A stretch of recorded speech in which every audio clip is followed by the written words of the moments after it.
Look, I need you to understand something before I even start. I've spent 31 years walking land most folks only ever see through a car window. I know this desert like the back of my head. I've found bodies in washes after the flash floods roll through. It's a brutal place if you don't respect it. Nature out here doesn't care who you are. I've carried a woman down 4,000 feet of loose shale in the pitch dark. She had a busted femur, and there was literally no other way down. You do what you gotta do to get 'em home. I've pressed my fingers into the sand and read the exact story of where a guy went wrong. Sometimes I know they're in trouble hours before anyone even reports them missing. The dirt always tells the truth. I'm not saying all this to brag, all right? I'm telling you so you know I'm not a guy who spooks easily. I don't panic, and I definitely don't let my imagination run wild in the dark. But what happened to me? It really happened. I've carried it completely alone for 4 years now. My wife knows I haven't slept through the night since, and she deserves to know it's not her fault. My name doesn't really matter. What matters is I'm a tracker with the Navajo Nation's search and rescue out of Kayenta. We cover some of the roughest country out there. Back in the fall of 2020, we were out looking for a missing hiker. It was out in that massive corridor between Monument Valley and Comb Ridge. Beautiful country, but it'll swallow you whole if you make a mistake. We were deep in this draw, tracking his path. The silence out there is so heavy, you can hear the difference between the wind up top and the dead air below. I was just doing my job, scanning the sand. And right then, out of nowhere, I heard something call out to me. It used my son's voice. Not just a voice that sounded kind of like him. It was him, exactly him. But I need to go back, because that voice wasn't the beginning. The real beginning was 3 days earlier. We got the call on a Tuesday morning about a missing hiker. His name was Daniel Ferris, 29 years old. He was experienced, the kind of guy who downloaded topo maps and checked the weather. He didn't make obvious mistakes. And in my experience, those are always the hardest searches. I was the lead tracker that day. My partner was Tommy Runningwater, a younger guy with good eyes. He was 24, still learning to trust what he saw. We were working some really rough canyon country. 2 hours in, I found his first track. It was a boot print in a sand drift near a dry wash. Size 11, Solomon sole. He was moving fast, which meant he was either pushing his pace or starting to fatigue. We followed the track down into a draw I hadn't been in before, and that bothered me. I know this land like the inside of my own house, but the light in this draw was just wrong. The air was completely still, even though there was wind up on the rim.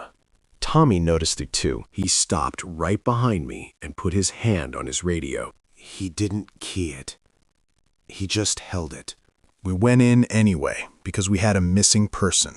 The track continued south for about 400 yards, and then it just stopped.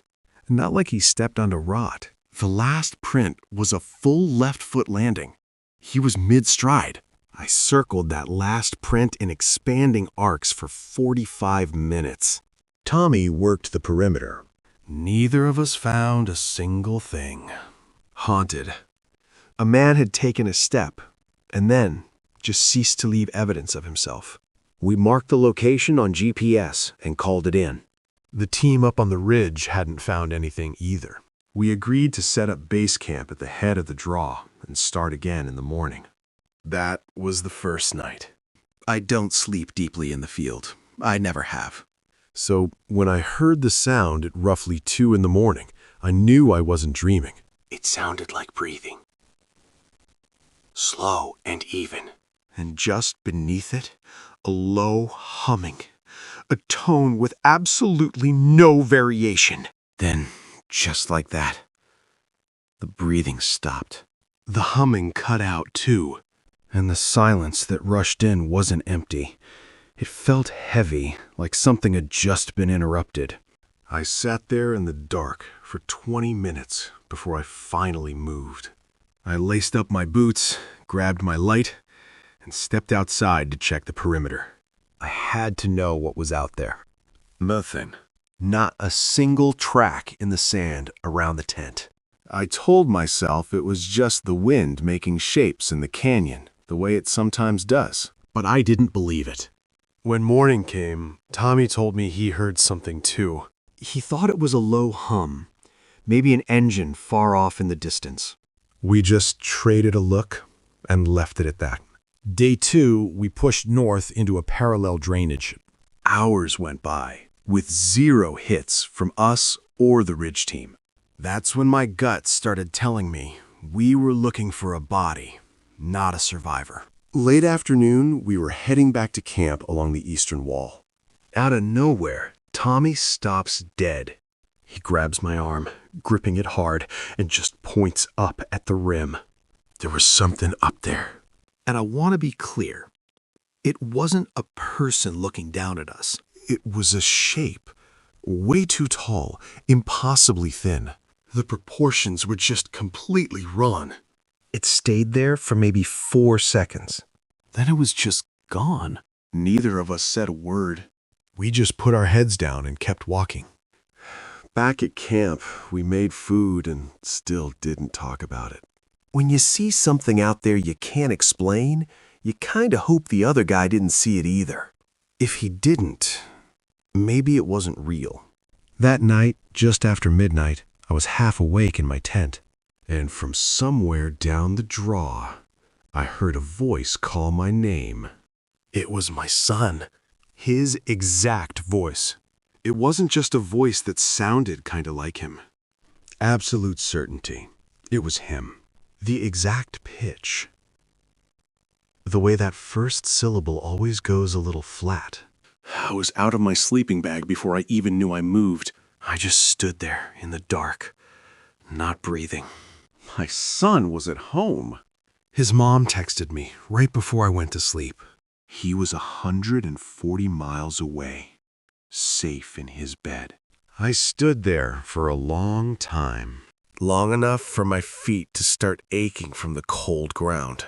Long enough for that first wave of pure panic to pass. And what was left on the other side was just cold. I didn't go outside. You gotta understand, I've spent 31 years out in this terrain. I've never once been scared to step out into the dark. Whatever lives out there at night, it doesn't bother me. But I didn't go out that night because some part of me knew that voice wasn't an invitation. It was a test. It wanted me to step away from the camp, away from my radio, and follow it. And some really old part of me, the part that lives way down underneath everything you learn and tell yourself, it knew that following it would be a catastrophic mistake. If I unzipped that tent, I wasn't coming back. So, I sat down. I put my back against the center pole of the tent, and I just stayed there. I didn't sleep a wink. I just waited for the sun to come up. Soon as it was light, I told Tommy we were pulling back. He didn't argue. He just looked at me, nodded, and started breaking down his gear. He was moving fast. He wouldn't even look me in the eye. Just kept his head down, packing up as quick as he could. And I knew right then. I knew from the way he was acting that he'd heard it too. We hiked out without saying a word. Even in the daylight, the draw felt different, narrower somehow. The silence out there had this heavy pressure to it. And I made damn sure I didn't look up at the rim. We reached the staging area and handed the search over to a fresh team. Tommy and I gave them our coordinates and our notes, but we didn't say a single word about what we had heard. I watched the new crew hike out toward the draw. Their gear was clean and their faces were focused. Part of me wanted to warn them to turn back before nightfall, but I kept my mouth shut. They searched for 2 more days. I waited by the radio at the station, just dreading it. When the call finally came in, the dispatcher's tone told me everything. They had found Daniel Ferris's body. He was at the bottom of a narrow slot canyon. 3 miles north of where Tommy and I had been working our grid. He'd taken a massive fall in the dark. A sheer 60-foot drop onto the canyon floor. A brutal, sudden end for a man who rarely made mistakes. But it was the coroner's report that truly chilled me. The estimated time of death was placed somewhere around the very first night of his trip. That meant Daniel had been dead before his girlfriend even reported him missing. He was gone before our team was ever assembled, before we even set foot on the sand. Those tracks I followed for 2 days were his last hours of life. That single deep boot print wasn't just where he vanished. I had found the very last step he ever took. That is the part of this work that changes you over time.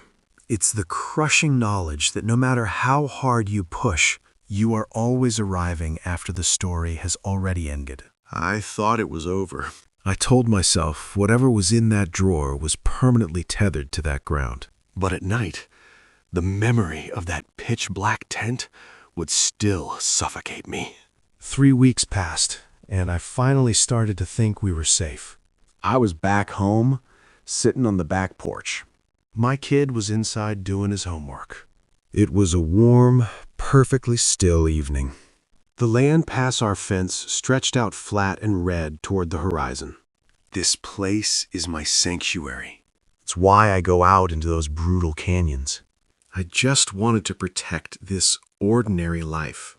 And then, right through the quiet of my own backyard, I heard it. The humming.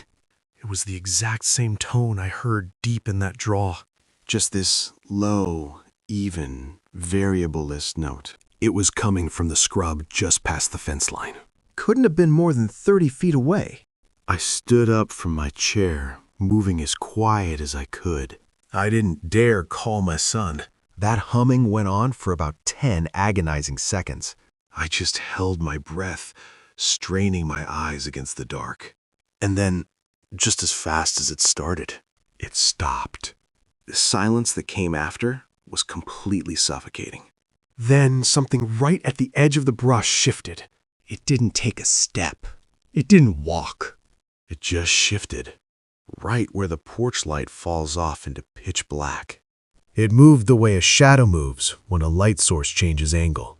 Except my porch light hadn't flickered or changed at all.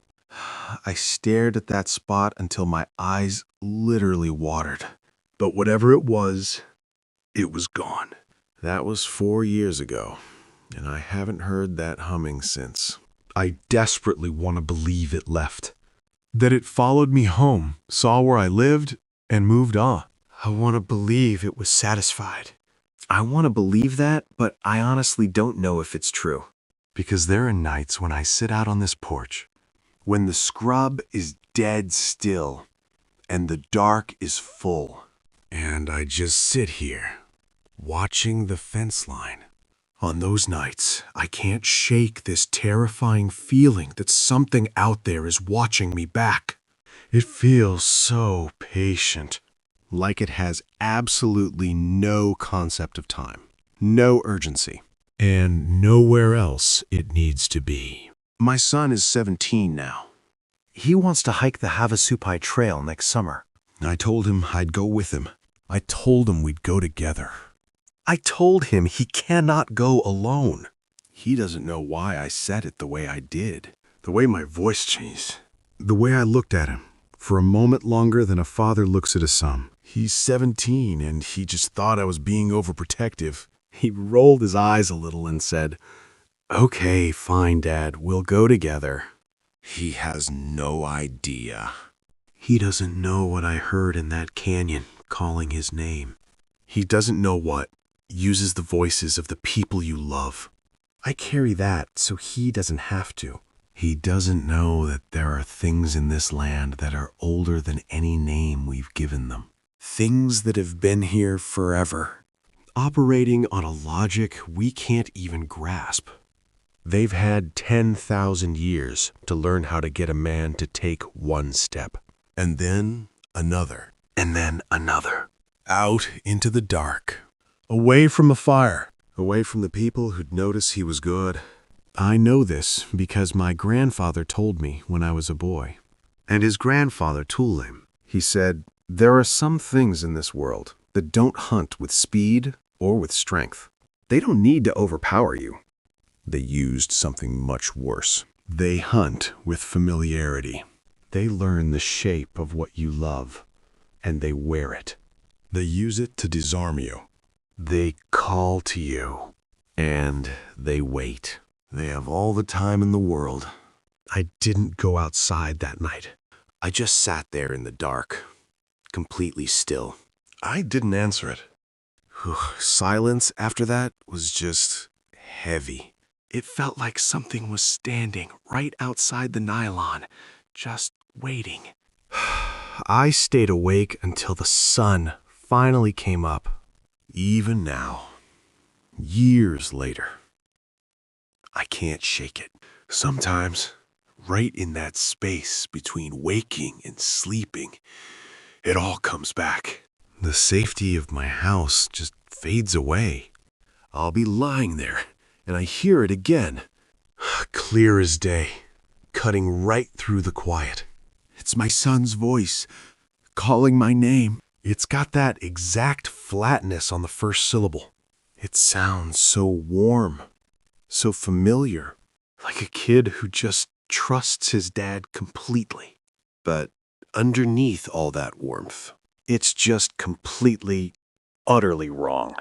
It's a perfect imitation, but it's empty.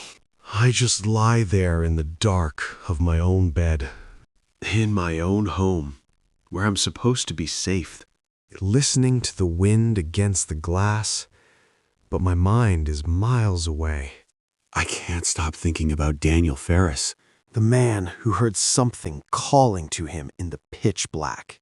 I try to imagine what he felt. He probably thought it was help. So he took one step toward that voice, and then another, and another, right into the dark.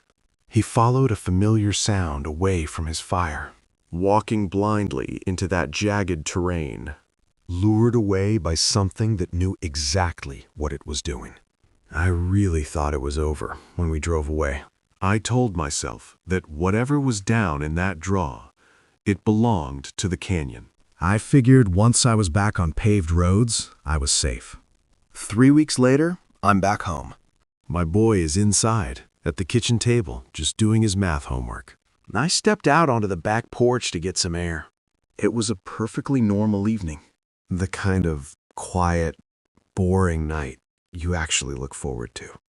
I was just leaning against the rail, finally letting my guard down. And then I heard it. The humming. That exact same low, flat tone from the canyon. It was coming from the brush, maybe 30 feet past my fence. I just froze. I gripped that wooden rail so hard, my knuckles went white. I didn't dare call out to my son. I didn't want to draw its attention to the house. Then, the humming just stopped, and right at the edge of the light, something shifted. It didn't step or walk. It was like a shadow just rearranged itself in the dark. And then it was gone. That was 4 years ago, and I haven't heard it since. But I know it's out there, just waiting, patient as the dirt. My boy is 17 now. He came to me recently, said he wants to hike the Havasupai Trail next summer. I looked him dead in the eye and told him he's not going alone. He just rolled his eyes at me, gave me that classic teenage sigh and said, "Fine, Dad, we'll go together." He thinks I'm just being overprotective. He has no idea. He doesn't know what I heard out in that draw. He doesn't know that there are things out there that steal the voices of the people you love. He's completely in the dark. He doesn't know there are things out here older than any name we've got. Things that have had 10,000 years to figure us out. They know exactly how to get a man to take that first step into the dark. They pull you away from the fire, away from anyone who'd notice you walking off.